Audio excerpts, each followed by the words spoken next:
Ok, bom dia novamente. Nós estamos dando continuidade à nossa série de sermões, o Evangelho da Graça e da Glória. Esse é o título da nossa série. E nessa série nós temos falado sobre o Evangelho, sobre doutrinas básicas da fé cristã, da fé protestante, partes da confissão da igreja. E nessa série até aqui, nos 4 domingos anteriores, nós aprendemos sobre os 4 assim chamados pontos do calvinismo, ou dos 4 primeiros cânones de Dort, que recebem esse nome porque são o registro de um sínodo que aconteceu nessa cidade, Dort, uma cidade holandesa, no início do século XVII. E como resultado desse sínodo, desse encontro, onde foram debatidas oposições em 5 pontos à doutrina reformada, foram registrados 5 pontos, reestabelecidos, 5 pontos doutrinários que são subscritos por aqueles de fé protestante reformada. Nos domingos anteriores, então, os 4 primeiros, você aprendeu sobre a depravação total, você aprendeu sobre a eleição incondicional, sobre a expiação definida, sobre a graça irresistível. E hoje nós vamos aprender, então, o 5º ponto, ou a 5ª doutrina, que é a doutrina da perseverança dos santos, ou a preservação dos santos, como alguns preferem, por colocar ênfase na obra de Deus e não necessariamente no crente, na perseverança do crente. Então, nós vamos falar sobre a perseverança dos santos, e eu quero te convidar a abrir sua Bíblia comigo. João, capítulo 6, nós vamos ler a partir do verso 37.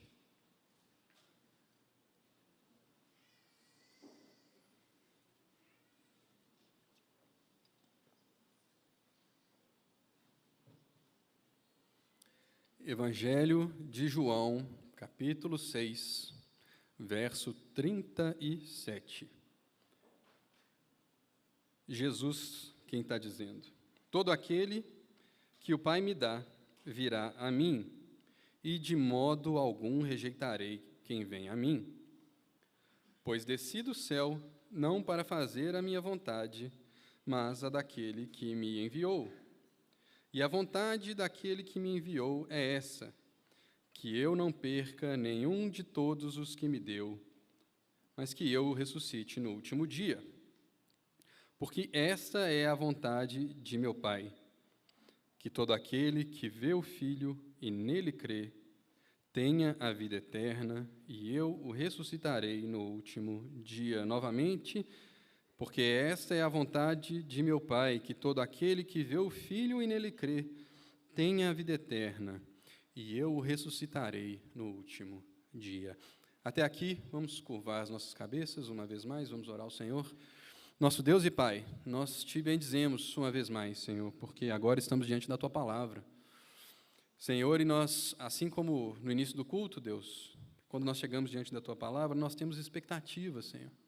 Nosso coração se enche de expectativa porque nós sabemos que nós estamos diante da Tua Palavra, que ela é viva e eficaz, mais penetrante do que espada de 2 gumes. Senhor, então nós te pedimos, fala conosco, Senhor.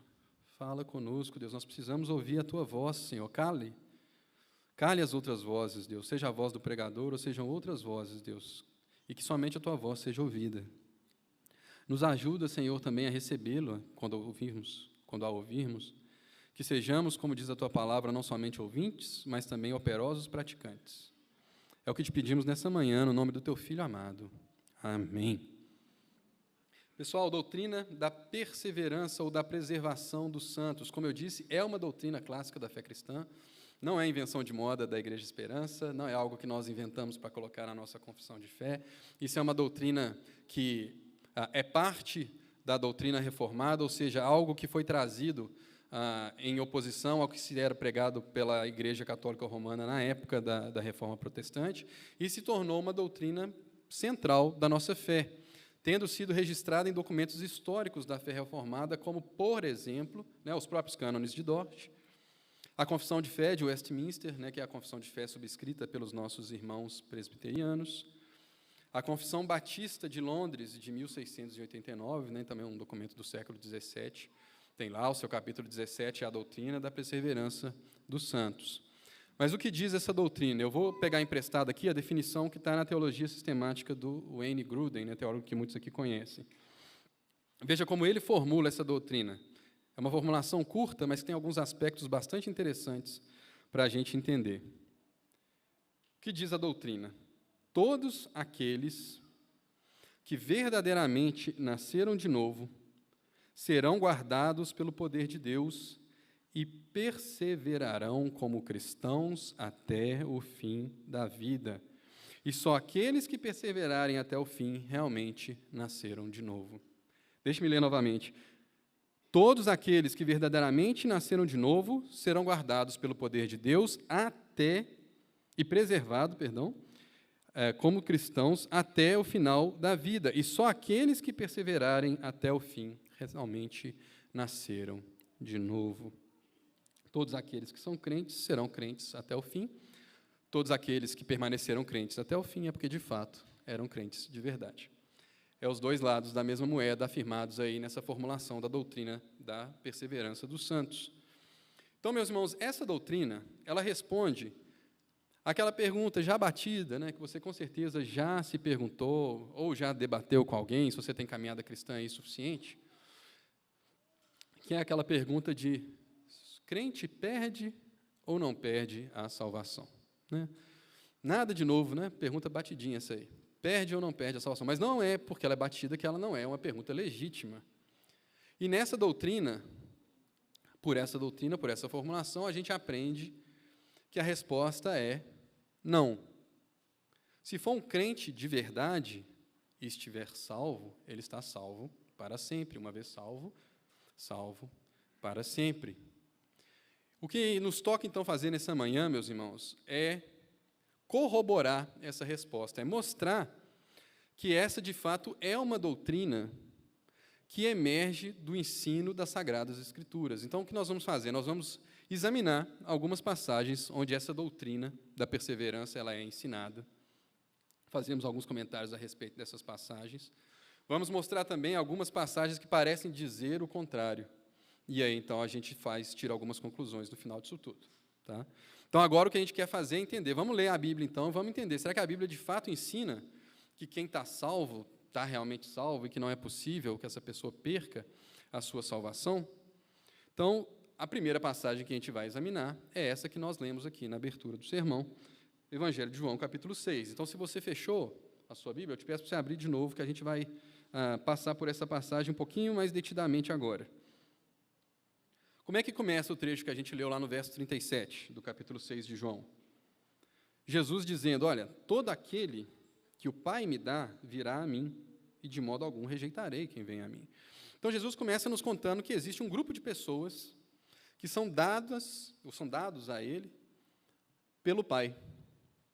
E isso está em conformidade com o que você já aprendeu aqui nos domingos anteriores. Né? Quando a gente aprendeu sobre a depravação total, a depravação radical do ser humano, nós lemos o verso 44 desse mesmo capítulo, olha aí. Ninguém pode vir a mim se o Pai que me enviou não o trouxer, e eu ressuscitarei no último dia. Atenção nessa frase aí, ressuscitarei no último dia, ela vai aparecer no nosso trecho. Então, Jesus, a gente já ouviu, isso está na frente do discurso aí de Jesus, que aqueles que o Pai dá a Jesus virão a Ele, e somente esses.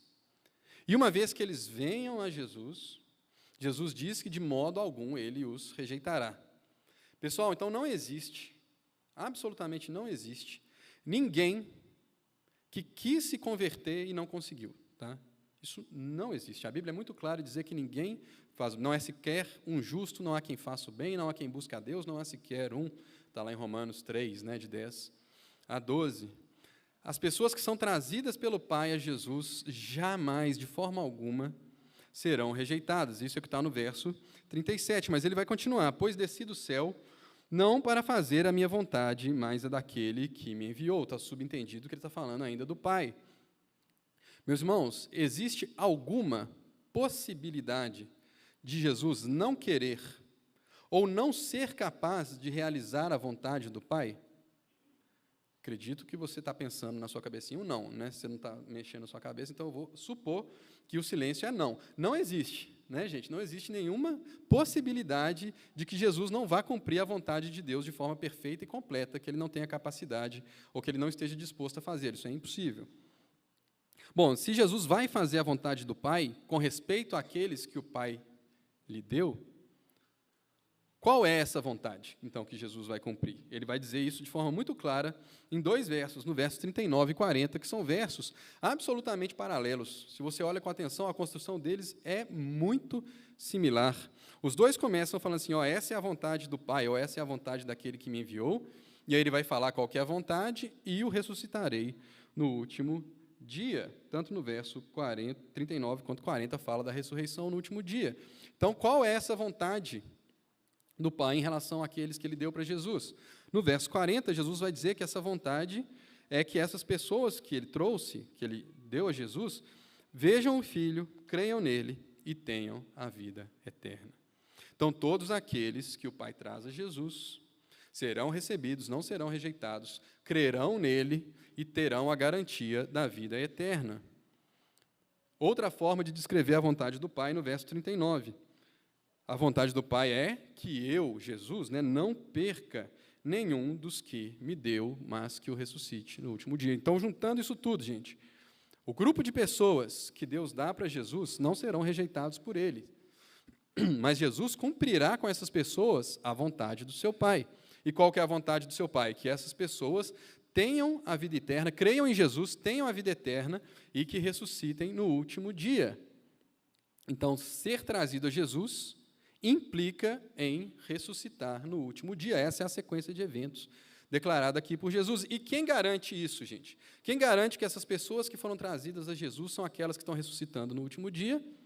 O próprio Jesus. É por isso que o verso 39 é tão central nessa passagem. A vontade daquele que me enviou é que nenhum dos que ele me deu se perca.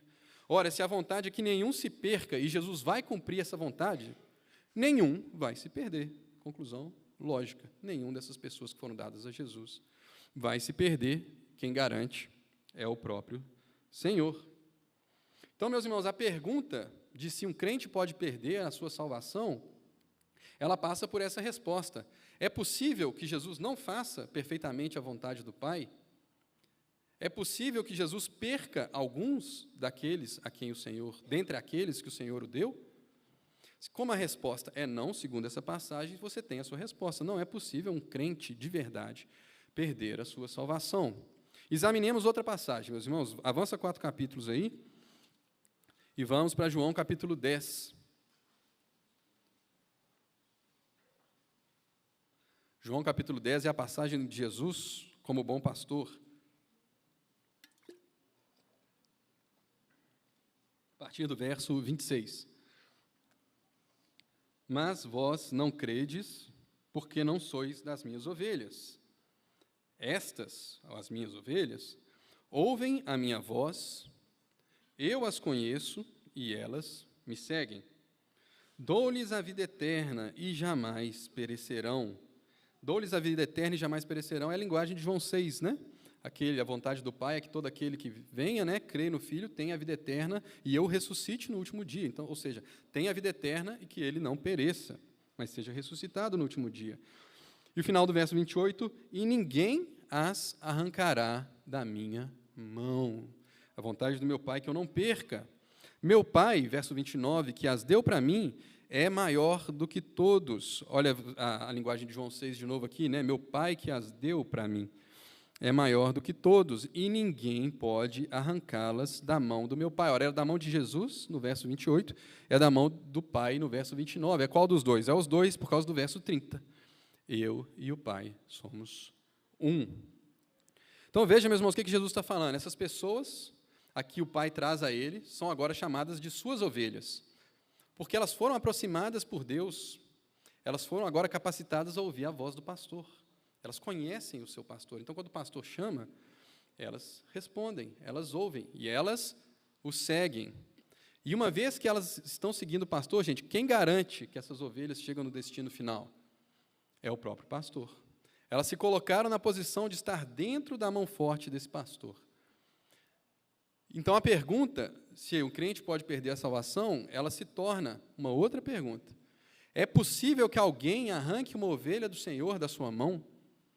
É possível que alguém arranque uma ovelha da mão do Pai? Como eu sei, e nós sabemos que a resposta é não, isso é uma pergunta absolutamente retórica.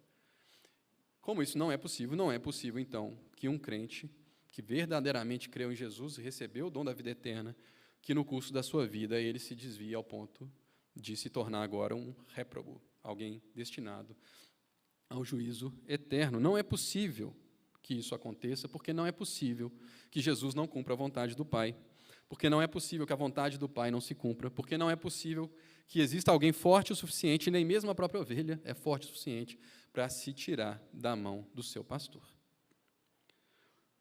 Mais uma passagem, irmãos. Essa você ouviu semana passada, então, estou te lembrando, Romanos, capítulo 8, a partir do verso 28.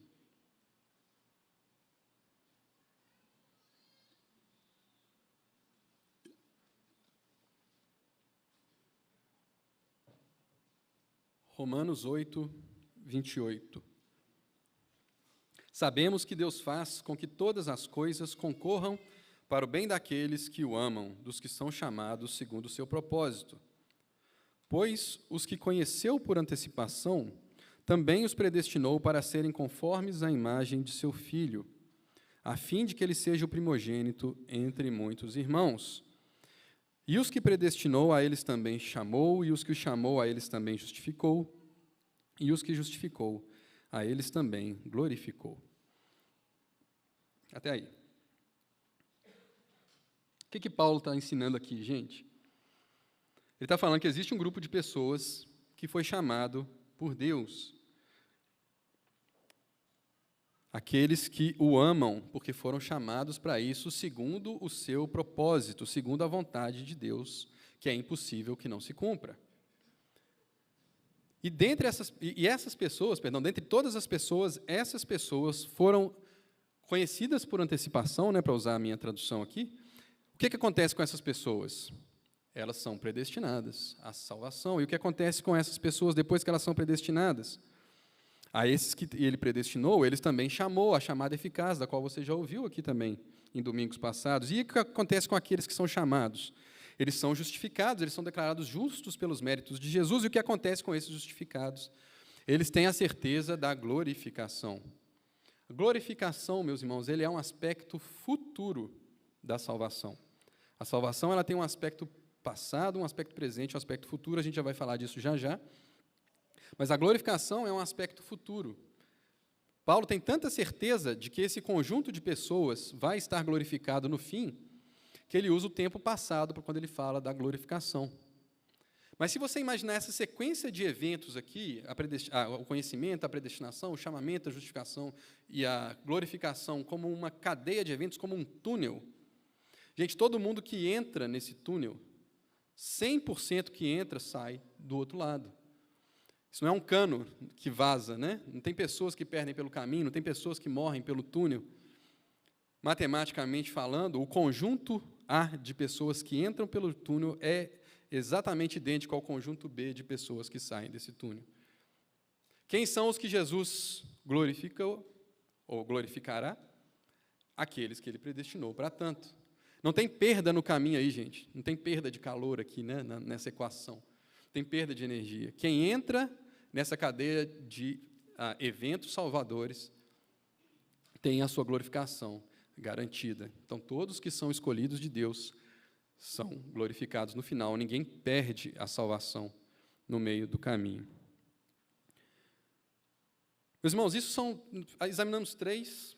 Existe um universo imenso de passagens que poderia ser trazido aqui para a gente ilustrar que, de fato, a Bíblia ensina que aqueles que são crentes, eles permanecerão crentes até o fim. Por quê? Porque, justamente, quem garante a salvação do início ao fim é o nosso Senhor. Como nós falamos, se fosse possível que Jesus falhasse em fazer a vontade do Pai, se fosse possível que Deus não tivesse poder para fazer a sua vontade cumprir, aí nós estaríamos em problemas. Mas essa é a vontade do Pai, que eu não perca nenhum daqueles que Ele me deu. Então, não é possível um crente genuíno ser reprovada e perder a sua salvação. Mas aí você pode estar pensando, poxa, mas e o fulano, Regis? O fulano, ele era tão legal, ele pregou o evangelho para mim, e ele hoje está perdido. Gente, o ensino das Escrituras é claro a esse respeito. Então, a gente só tem duas respostas possíveis. Nós acreditamos, pelo ensino das Escrituras, que só há duas respostas possíveis, e você já ouviu sobre essa resposta na formulação da doutrina. Ou essa pessoa, no tempo certo, se ela for um eleito de Deus, ela vai ser renovada para o arrependimento. Se ela era de fato um cristão, se ela foi de fato salva pelo Senhor, se ela colocou a fé salvadora em Jesus Cristo, ela vai ser renovada para o arrependimento. Ou essa pessoa, infelizmente, ela não era de fato um cristão. Essas são as duas únicas implicações possíveis dessa doutrina, aquilo que a gente leu, né? Os que são crentes serão preservados até o final, perdão. Mas como é que a gente sabe que alguém era crente, então, no final? Essa pessoa perseverou, ou se ela não perseverou. Abre comigo, vamos ilustrar um pouquinho esse ponto com uma passagem das Escrituras também, está lá em 1 João. Primeira carta do apóstolo João, capítulo 2. 1 João 2,18. Filhinhos, esta é a última hora, o anticristo está vindo. Já muitos anticristos têm se levantado, conforme ouvistes. Por isso sabemos que é a última hora. Olha o 19. Eles, esses anticristos, saíram dentre nós, mas não eram dos nossos. Pois, se fossem dos nossos, teriam permanecido conosco. Mas todos eles saíram para que se manifestasse que não são dos nossos. Então, qual é o critério, meus irmãos, que o apóstolo João está chamando a atenção aqui para dizer assim, olha, é óbvio que essas pessoas, na verdade, não eram cristãos. Eles andavam conosco, mas eles não permaneceram. Essa é a evidência que ele está usando para dizer que essas pessoas que agora se tornaram, inclusive, opositoras de Jesus, contra o testemunho do Cristo, e por isso chamadas de anticristos, essas pessoas saíram do meio da igreja, saíram do meio deles, estavam junto da comunidade de fé, mas não permaneceram. E pelo fato de não terem permanecido, como ele termina o verso 19 dizendo, isso evidencia que eles, na verdade, nunca foram cristãos em primeiro lugar. Então, o crente não perde sua salvação, mas se perdeu a sua salvação é porque não era crente. É um silogismo aí, né? Tá bom, mas então beleza, entendi que se a pessoa desviar, se ela era crente de verdade, um dia ela volta, ou então ela nunca foi crente. Mas, Regis, a minha experiência me mostra, a minha intuição me diz que tem um negócio errado aí. Porque todo dia, não vou dizer todo dia, mas muitas frequências, eu penso em largar esse treco. Eu penso em chutar esse balde aí de ser crente, que esse trem dá trabalho demais. E, sinceramente, a minha sensação é de que eu posso fazer isso a qualquer momento, de que não tem nada me impedindo. Então, assim, tá bom, você está lendo a Bíblia aí, eu estou entendendo, mas não está batendo aqui, sabe? Não estou sentindo que é assim que a coisa acontece. Para o inferno com seus sentimentos. Brincadeira. É uma oposição, é uma dúvida genuína, tá, gente? Mas o que acontece, meus irmãos? Isso é uma má compreensão da doutrina da preservação dos santos e do próprio processo de salvação. Tá? Você pensar assim, poxa, não era para eu estar desse jeito que eu estou, não era para eu estar pecando desse jeito que eu ainda peco, caindo nesses pecados antigos que eu ainda caio, era para eu estar perseverando com Deus aqui. Meus irmãos, a doutrina da perseverança dos santos, ela garante a salvação dos crentes, mas ela não é uma doutrina que garante que você não vai mais pecar. Digo mais, ela não é uma doutrina que garante que você não vai pecar gravemente. Nós lembramos de dois exemplos, pelo menos nas Escrituras, de pessoas que certamente eram eleitos do Senhor, chamados para estarem com seu Filho Jesus, e que pecaram, e pecaram feio. Lembramos do apóstolo Pedro, O apóstolo Pedro andou com Cristo, gente, participou de todo o ministério de Jesus, expulsou demônios, em nome de Jesus. Mas chegou numa hora lá, ele negou o Senhor, não uma, nem duas, mas 3 vezes. Mas porque ele era um eleito de Deus, o que aconteceu com ele? Deus, no momento certo, o renovou para o arrependimento, naquela maravilhosa cena descrita lá em João, capítulo 21, né? Pedro, tu me amas, etc. Então, Jesus o renovou para o arrependimento. Mas ele pecou, e pecou feio, pisou feio na bola. Quem mais? Davi, né? O rei Davi. Aquele que era um homem segundo o coração de Deus, aquele escolhido para prefigurar o Messias, aquele escolhido para se aliançar com Deus, de uma forma que um descendente dele sempre estaria sobre o trono de Israel, aquele que escreveu salmos maravilhosos, aquele que trouxe o culto a Yahvé para o centro da vida pública de Israel. Esse homem foi capaz de cometer um adultério e depois conspirar para um assassinato do marido, né, da sua amante. Gente, rei Davi, e Deus, porquanto Davi era crente, né, anacronicamente aqui, mas porquanto Davi era crente, Deus renovou o arrependimento de Davi, renovou a fé de Davi por meio do profeta Natã, né, aquela profecia que os irmãos conhecem, e Davi foi renovado para o arrependimento. E por isso a gente tem salmos como Salmo 51, Salmo 32, que falam sobre essa situação aí de Davi. Então, meus irmãos, dizer que os crentes perseveram não quer dizer que não tem percalços no meio do caminho.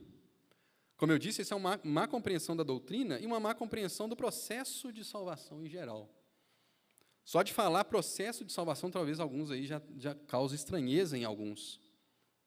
O evangelicalismo brasileiro, talvez por ter bebido muito da fonte ali dos movimentos de avivamento, se acostumou muito com o apelo, né? E eu não tenho, assim, particularmente nada assim muito contra apelo, não, tá? Mas o que a gente acostumou com essa questão de o pregador faz o apelo, a pessoa responde? É que aquele é o momento onde tudo se resolve na vida do cristão, né? Ele levantou, ele veio à frente, ele orou, então agora ele tem que ser, né, perfeito. E, gente, a nossa salvação, ela não é só um momento. Eu não quero dizer com isso que ela não começa com um momento, tá? Na Bíblia, esse primeiro momento em que o Espírito Santo te ilumina, ele existe. Esse primeiro momento que o Espírito Santo te ilumina, que você consegue ver a sua pecaminosidade, a sua necessidade de um Salvador, e ver a Jesus como esse Salvador, esse momento chama-se justificação, porque nesse momento em que você responde em fé a esse chamado eficaz do Senhor, naquele momento, gente, o seu destino eterno já está resolvido. Naquele momento você está justificado, declarado justo pelos méritos do seu Salvador. A justiça de Cristo é imputada a você naquele momento. E você já sabe onde você vai passar a sua eternidade a partir dali. Mas existe também, além desse aspecto que para muitos de nós aqui ocorreu no momento no passado, mas existe também um momento futuro reservado para a nossa salvação, como nós lemos, né, em Romanos 8, existe um momento da glorificação, em que, como na linguagem do apóstolo Paulo, né, no abrir e fechar de olhos ao soar da última trombeta, o Senhor Jesus vai voltar na sua segunda vinda e vai ressuscitar no último dia, né, usando agora a linguagem de João 6, nós vamos ser ressuscitados com Ele no último dia. Então, existe mais um momento marcado na história em que a nossa salvação vai se completar. Mas existe um entre-tempos aqui, né? Entre a sua justificação e a sua glorificação, tem basicamente a sua vida inteira, né? Do momento da sua conversão para frente ali. E a gente não está acostumado a pensar nesse momento como um processo salvífico, mas é. Deus ainda está te salvando, é garantido o seu destino eterno, é garantido que você vai ser glorificado, mas isso que Deus está fazendo com você, meu irmão, do momento que você é justificado até você morrer, ou Jesus voltar primeiro, é o processo que a Bíblia vai chamar de santificação. Deus está nos conformando à imagem do seu Filho, é o que está lá em Romanos 8 também, que nós lemos agorinha.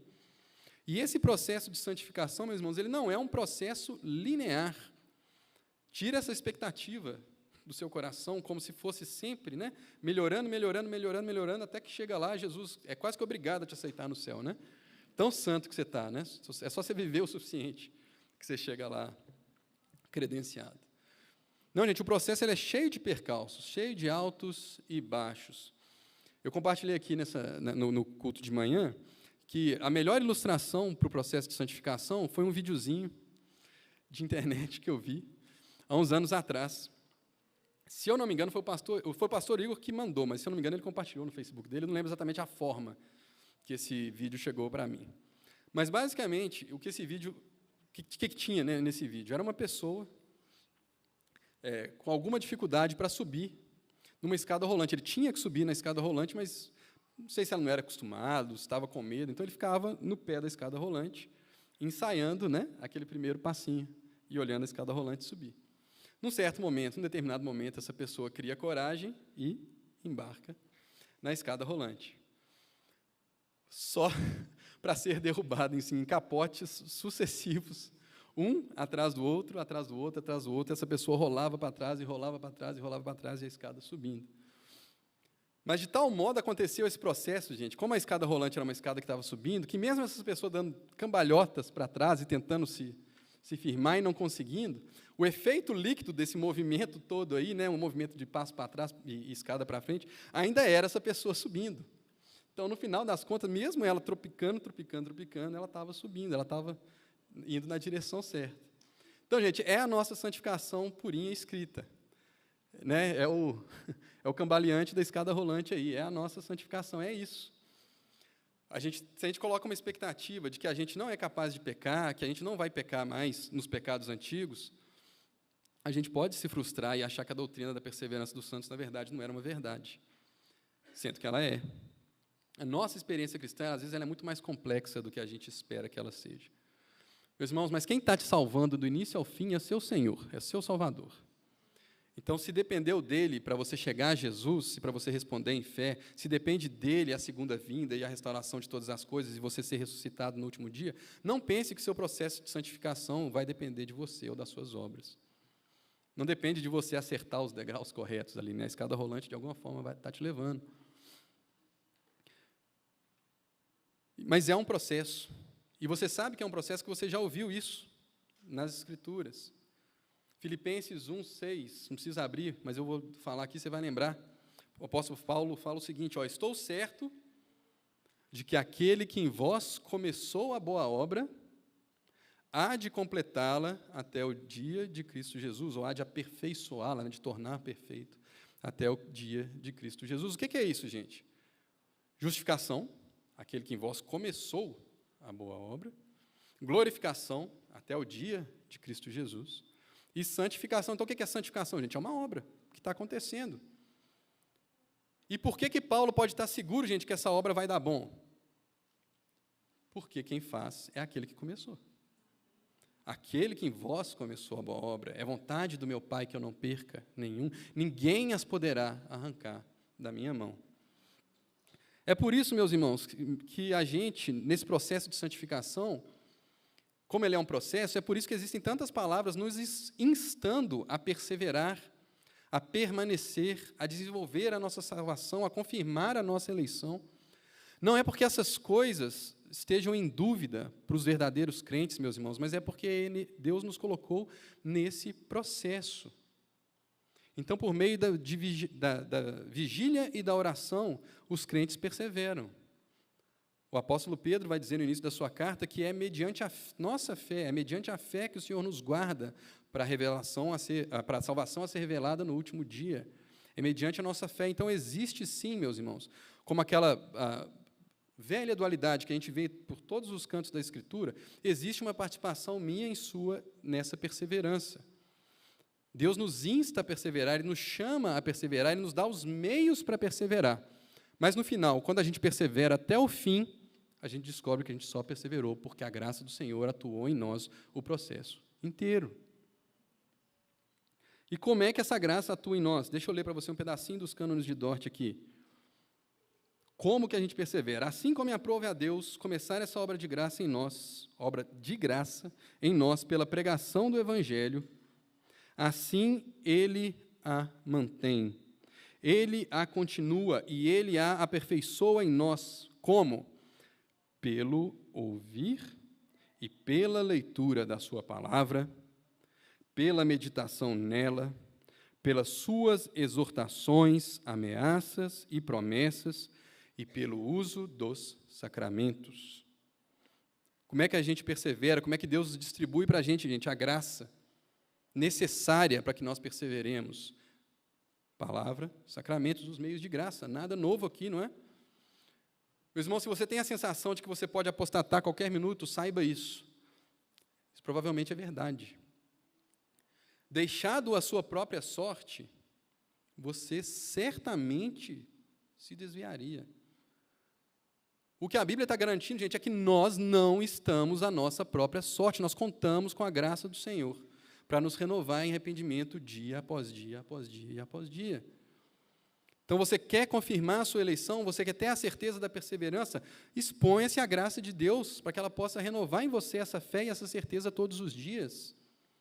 E como é que você se expõe à graça de Deus? Começa estando aqui, né?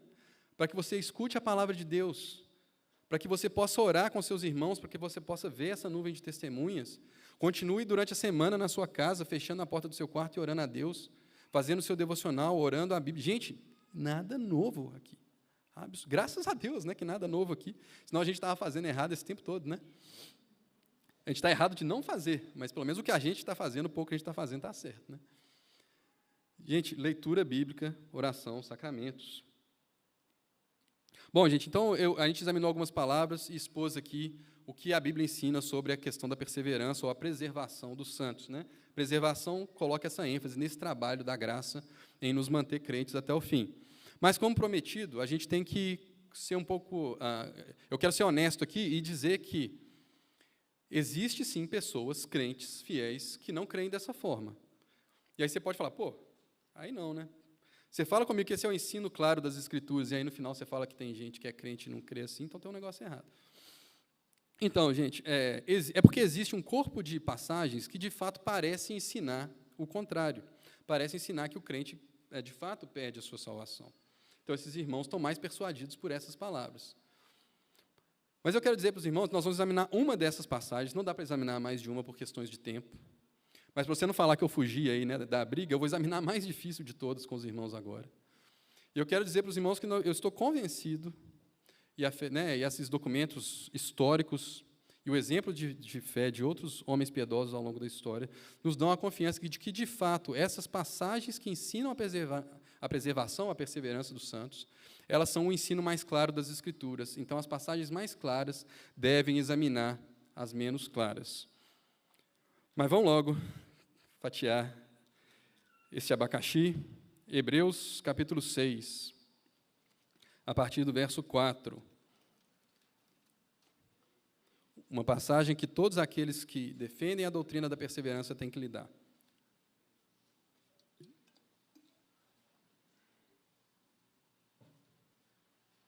Hebreus 6, 4.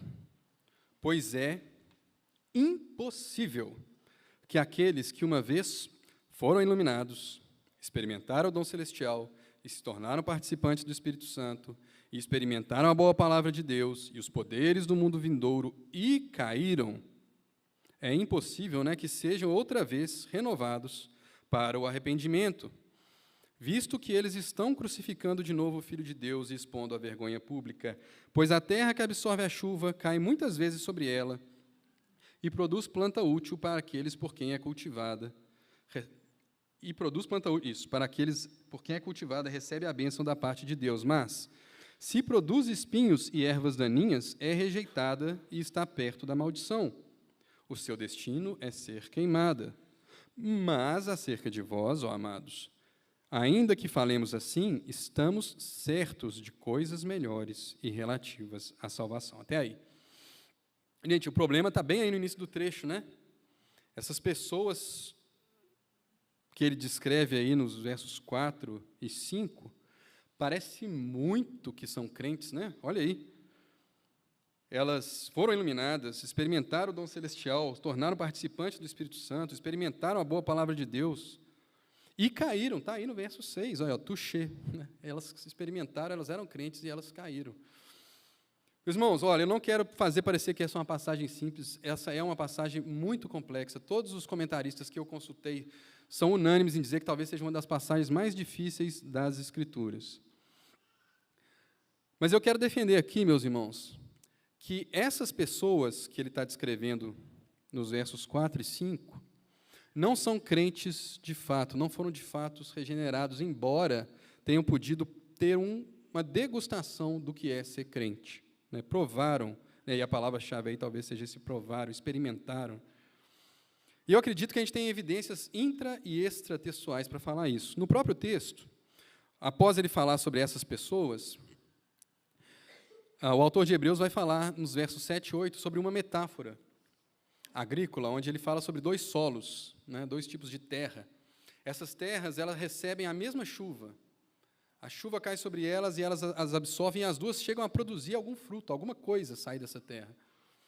Mas fica claro que a primeira delas era um solo bom, que produziu coisas úteis para aquele a quem cultivado e recebe a bênção da parte de Deus. Mas a segunda só produz ervas daninhas, espinhos, cardos, abrolhos, beterrabas, e é rejeitada, e está perto da maldição. O seu destino é ser queimada. Nós temos uma terra produzindo coisa boa e uma terra produzindo fruto inútil. E aí Deus está mostrando para eles o que esse solo está mostrando, né? E o autor de Hebreus está mostrando.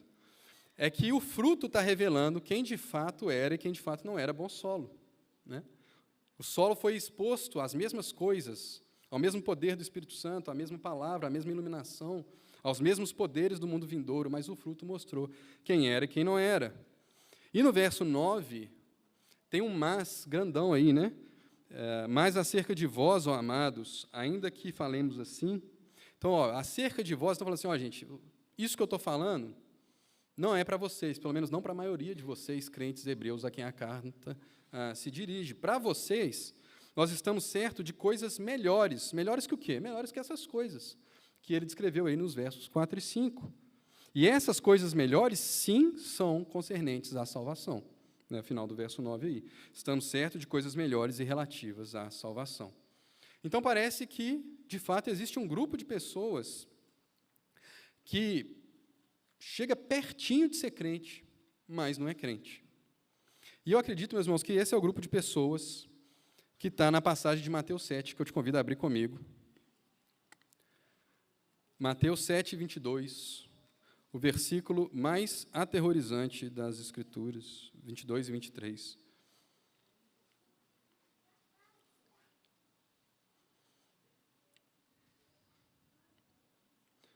Vai dizer assim, 7, 22, naquele dia, muitos me dirão, Senhor, Senhor, nós não profetizamos em Teu nome? Em Teu nome não expulsamos demônios? Em Teu nome não fizemos muitos milagres? Então lhes direi claramente, nunca vos conheci, afastai-vos de mim, vós que praticais o mal. Veja aí, meus irmãos, no verso 22, o que essas pessoas fizeram, se é coisa pouca. Profetizaram no nome do Senhor, ou seja, foram iluminados pela palavra, provaram os poderes do mundo vindouro, participaram do Espírito Santo para poder profetizar, para poder expulsar demônios. Fizeram não somente um, mas muitos milagres. Muitos milagres foram feitos por essas pessoas. E aí, o que Jesus fala para eles? Gente, eu conhecia vocês, mas aí depois vocês desviaram, né? Então, não conheço mais, não. Não, vocês começaram bem, mas não terminaram, né? Então, é isso que Jesus fala aí, gente, no 23? Eu nunca vos conheci. Nunca vos conheci, nunca foram crentes de verdade, nunca vos conheci. Mas vejam só, então é possível que a Bíblia esteja descrevendo aí um conjunto de pessoas que estão entre os crentes, que parece crente, que anda como crente, que fala como crente, que come como crente. Isso não é uma tarefa fácil, porque bicho, né? Comer como crente. Come como crente, mas não é crente. Então, dizer que essas pessoas experimentaram, tiveram uma degustação, andaram com os crentes um bom tempo e puderam experimentar essas coisas, não significa que são, de fato, pessoas regeneradas. Isso não tira, todas as dificuldades da passagem de Hebreus. Existe ainda a palavra arrependimento ali, para dizer que essas pessoas não poderão se arrepender de novo, querendo dizer ali que talvez elas se arrependeram uma vez. Mas não vou entrar em detalhes, mas a palavra arrependimento ali, embora pareça, né, de novo, um arrependimento salvador, ela também não precisa ser entendida assim. Então, colocando todos esses, quando a gente junta todos esses elementos intra- e extratextuais do texto de Hebreus, eu acho que a gente pode afirmar com um razoável grau de certeza que essa não é uma passagem que ensina que o crente pode perder a sua fé. Lembramos da parábola do semeador, né? O solo pedregoso, a semente cai naquele solo e ela logo brota. Então, ela recebe a palavra, Ela mostra alguma coisa, parece que mostrou alguma coisa, mas era só uma degustação. Na hora que vem o sol, queima, porque aquela plantinha não tinha raiz em si mesma. Quem é crente de verdade persevera até o fim. E quem perseverar até o fim era crente de verdade. Meus irmãos, uma grande parte da oposição a essa doutrina, quando eu tenho ensinado, conversado sobre essa doutrina, não é exatamente uma oposição de ordem das Escrituras, tipo, cara, está escrito ali tal coisa. Geralmente, o que a gente escuta, que a pessoa tem dificuldade de aceitar, é porque ela fala assim, cara, pode ser fácil assim, não. Eu creio em Jesus, eu já estou garantido, pode ser fácil assim, não. Eu tenho que fazer alguma coisa, senão vai, né? Eu tenho que entrar alguma coisa nesse negócio aí. Meus irmãos, pode parecer muito piedoso, né? Você falar assim, não pode ser fácil assim. Eu tenho que me tornar espiritual, não pode. Gente, parece espiritual, mas é orgulho. É orgulho de você achar que você é capaz de fazer alguma coisa no processo. Se você entendeu bem a doutrina da depravação total, você jamais falaria isso. Como eu falei, gente, tem sua participação na história? Tem. No seu processo de santificação, você tem que buscar, Deus tem, você tem que ler a Bíblia? Tem, você tem que se expor nos meios de graça? Tem. Mas, gente, quando você fala assim, não pode ser fácil assim, você está diminuindo a obra de Deus. Porque Deus vai chegar lá no final, gente, não vai ter espaço para a glória de mais ninguém. A glória vai ser do início ao fim do nosso Senhor. Uma outra oposição que pode se levantar, cara, mas se a gente prega um negócio desse, você já imaginou o que o povo vai fazer? O povo vai aloprar. Aquele povo já não é fácil, você ainda fala com eles que eles estão garantidos. Nossa, o povo vai, né? É maximização de lucros, né? Eu vou viver na loucura aqui nessa vida, porque eu já estou garantido, então vou ter o melhor dessa vida e o melhor da próxima, né? Vou me entregar tudo que é prazer nessa vida e vou ainda ter garantido a minha salvação eterna. Gente, essa é a mesmíssima oposição que levantaram a doutrina da justificação pela fé, quando Lutero defendeu ela lá em 1517. Pô, mas é só pela fé, só botar a fé em Jesus, não tem que fazer nada, então o povo vai aloprar. Mas, meus irmãos, quero lembrar o apóstolo João, aquele que é nascido de Deus não vive pecando. Lembre-se que só quem perseverar até o fim era de fato um eleito. Então você, de fato, mesmo, você vai querer arriscar, andar longe do seu pastor, para ver assim, vai que, né? Vamos ver se de fato Deus vai me chamar de volta. Então vou andar 10 metros para lá. Opa, chamou. Não, vou andar 20 metros para lá. Ouvi mais baixo agora a voz, mas ainda chamou. Esse é o jogo que você quer jogar com a sua vida, meu irmão. Essa é a aposta que você quer fazer na sua vida.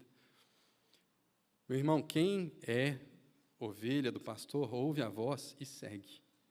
Então, pregar isso, gente, para quem é crente, não resulta no viver libertino. Pelo contrário, quem é crente e escuta uma palavra dessa, gente, vai buscar mais e mais se santificar e confirmar a sua eleição e a sua vocação e querer perseverar, porque ele sabe que só se ele chegar até o fim perseverando é que ele vai ter certeza de que ele era um eleito de Deus.